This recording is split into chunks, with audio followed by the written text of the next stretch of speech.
My grandfather and great-grandfather purchased the property in 1890. Anyway, the story goes that they lived over in Camas, Oregon, and they took a horse and buggy down to the river, and then they got off that and they took a ferry across the river to what is Fisher's Landing down here in Vancouver, and they rented a horse and buggy and they drove it out to Camas, and they looked over this property. And they heard about the property from a friend of theirs in Oregon City who said that they were building a new paper mill in Camas, and that Camas is going to sprout out to be another Oregon City, and now's the time to buy property. So that's how they ended up over here. So that was the beginning. I was born in my not too far away in my grandmother's house, about a mile and a half away. Trying to ride the calves. When I was 5, I tried to ride the calves. You know, I can remember doing that. Then, of course, started feeding the calves and helping, you know, on the farm. Back then, we still had horses, and I can remember riding the hay wagon, and those horses, you know, pulling, and their feet were scratching the ground, trying to pull that heavy load of hay. And sometimes they'd let me get on top of the horse. I'd have to crawl up the harnesses, you know, start out at the bottom there by their feet, and I'd get up there finally and then hang on to those things on top of the mane. So that's the first memories. During the Second World War, when I was 6, 7 years old, I fought the Japanese and the Germans out here in these woods when they crossed the lake with my stick gun. I still have that, in fact, driving the tractors when I could just, you know, barely reach the pedals and stuff. 11 or 12, I'd have to stand up, and they told me to, if I couldn't stop it, to turn the key off.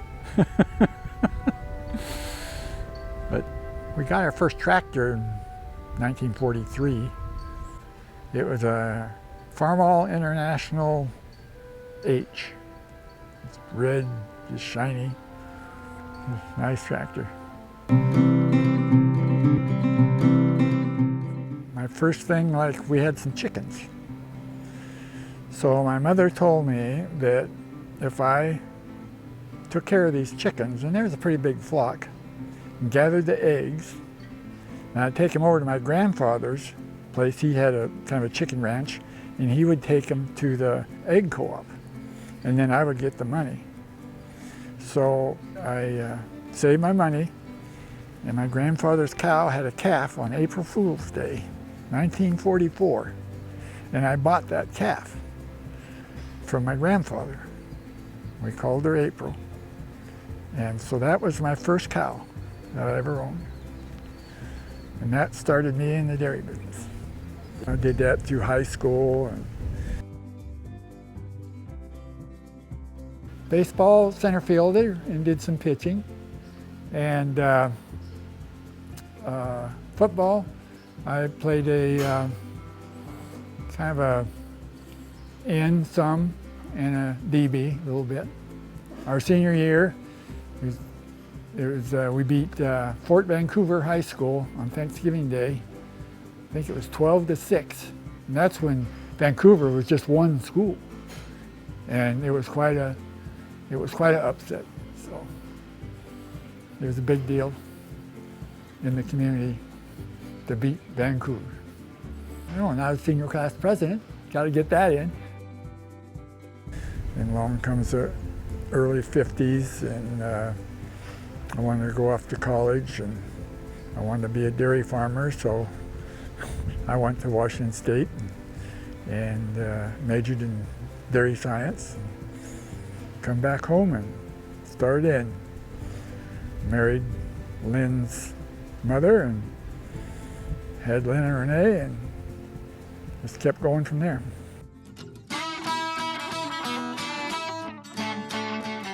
Probably back when in 1944 when I bought my first ever calf.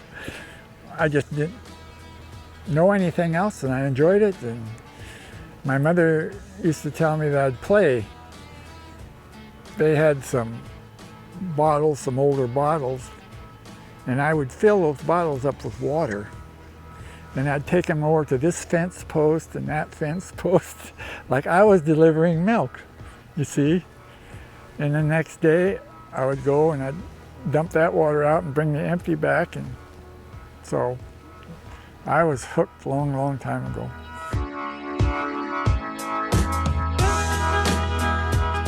I think it's a challenge in a way.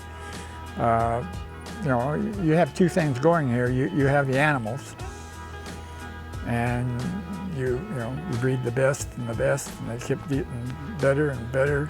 And then the farming part, that's always kind of a challenge. You know, you're at the mercy of the weather, but you get a good satisfaction of, you know, growing corn 9-10 foot tall and putting up good feed.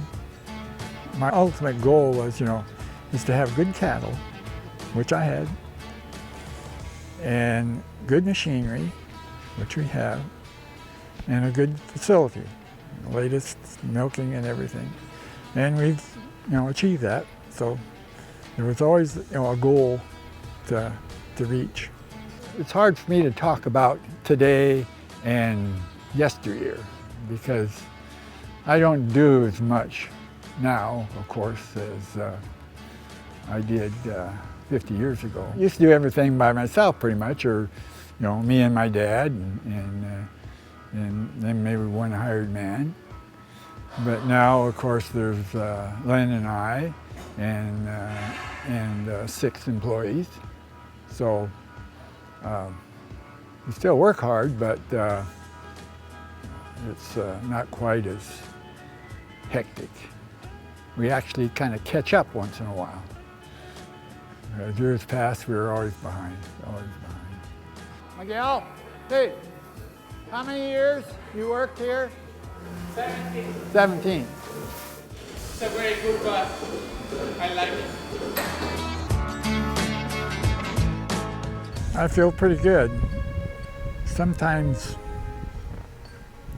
tears come in my eyes when I think back of how hard I worked. How hard I worked to get, what we have. It hasn't been easy. A lot of personal things. I was hurt back many years ago, and then some other personal problems, and then I purchasing more land, and that always dictated what kind of lifestyle. I had to pay the bills, and so I had to forego some things that I would like to have done off the farm. I'm going to catch up to that, though, one of these days. Hardest working man I've known in my life, bar none. Yeah, absolutely relentless work ethic. And he loves his farm totally and completely. It's his whole life. But a worker, just uncommon. He loves the dairy, but I think he would work hard at anything that he did. With anything you do, you got to work hard, and you got to be honest with people you deal with, people you employ. Those are pretty two important things. But yeah, in the morning I usually give a walk through here and see if we got any new calves born during the night. Kind of like treasure hunt. I don't know. Yeah. Well, this calf It's been born within the last 2 hours. The barn was built in 1941 by my dad and his father-in-law. Interesting thing about it is most all the timber or lumber in the barn was from trees that stood where the barn is now. One of my dad's sister's husband was kind of a musician, and so he thought this would be perfect for a barn dance. So they give barn dances here. And because this floor is shiplap, and it was just really nice, they put some sprinkle on it to make it slick. And so I think about 3 or 4 years they had barn dances. And it was some wild and woolly times, I'm telling you. You know, that was the end of the Second World War. And some of those guys coming back, you know, they had to let off some steam, and boy, they really did. So I got quite an education back at that time. So back in the late 60s when this concrete was poured, these are handprints it's my handprint, my brother's, and my mom's. My dad was an international man. Then when I took over the farm from him, I just liked that John Deere green. You know, and John Deere, they're the Cadillac of tractors. Of course, I enjoy driving it now when I'm older, because that's something that I can do and accomplish quite a bit, you know. That's something at my age that I can still do pretty good. You know, physically I can't get out and work like some of the other guys, and you know, I feel bad about that. But a tractor, I can drive the hell out of a tractor. So, yeah. So there's my favorite tractor. 4-wheel drive, and has a computer, and it has of course, the air conditioner and stereo and all that stuff. So how you doing?